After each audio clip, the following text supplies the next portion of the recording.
Zaman Edo, juga dikenal sebagai periode Tokugawa, dimulai pada tahun 1603 ketika Tokugawa Ieyasu berhasil memperkuat kekuasaannya dan mendirikan pemerintahan shogun di Edo yang sekarang dikenal dengan Tokyo. Ini adalah periode damai dan stabil yang berlangsung hingga pertengahan abad ke-19. Namun, setelah 2 abad berkuasa, rezim Tokugawa menghadapi ancaman berat. Salah satunya adalah tekanan dari luar, seperti datangnya kapal-kapal asing ke Jepang.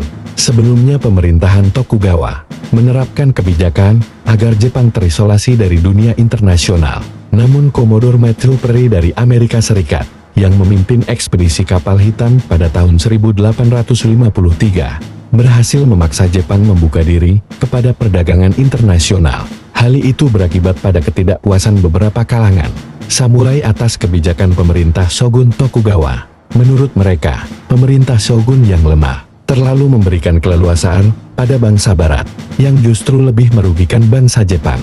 Oleh karena itu kelompok samurai ini berupaya agar klan Tokugawa mengembalikan pemerintahan Jepang pada kaisar. Menghadapi tekanan yang luar biasa dari dalam dan luar negeri, Shogun yang berkuasa saat itu, Yoshinobu Tokugawa, terpaksa menyerahkan kekuasaannya pada kaisar pada tahun 1867 demi keberlangsungan klannya dan berharap dapat kembali ke pemerintahan kelak. Namun meskipun tak menjabat lagi, kekuasaan klan Tokugawa seakan tak surut di Edo. Melihat itu, timbul sentimen dari kelompok samurai garis keras, yaitu klan Satsuma dan Chosu, untuk menekan kaisar agar menerbitkan kebijakan yang berujung dihapusnya jabatan shogun dan lahan yang dimiliki Yoshinobu Tokugawa disita pemerintah. Merasa dirugikan, klan Tokugawa pun mengangkat senjata, mengerahkan pasukannya untuk mengkudeta kaisar Jepang pada tahun 1868 yang dikenal dengan Perang Boshin. Pasukan Tokugawa merasa percaya diri dapat menaklukkan istana kaisar Jepang di Kyoto dalam waktu singkat karena memiliki jumlah pasukan yang lebih besar. Akan tetapi sebagian besar personelnya merupakan samurai tradisional. Sebaliknya pasukan kaisar yang dipimpin oleh Saigo Takamori, meskipun kalah jumlah, namun memiliki keunggulan persenjataan yang lebih canggih. Singkat cerita, pertempuran demi pertempuran pun terjadi, hingga pasukan Tokugawa semakin terdesak ke wilayah utara Jepang.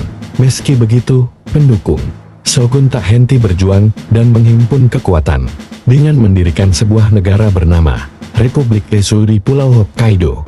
Kaisar Jepang lantas mengerahkan angkatan lautnya untuk menaklukkan Hokkaido. Pertempuran laut yang ganas pun tak terelakkan di Teluk Hakodate pada tahun 1686, di mana pasukan pendukung Shogun tak berdaya menandingi ketangguhan pasukan Kaisar Meiji. Dengan kemenangan pasukan kaisar dalam Perang Laut Hakodate, maka padam sudah perjuangan pasukan Shogun untuk menguasai Jepang.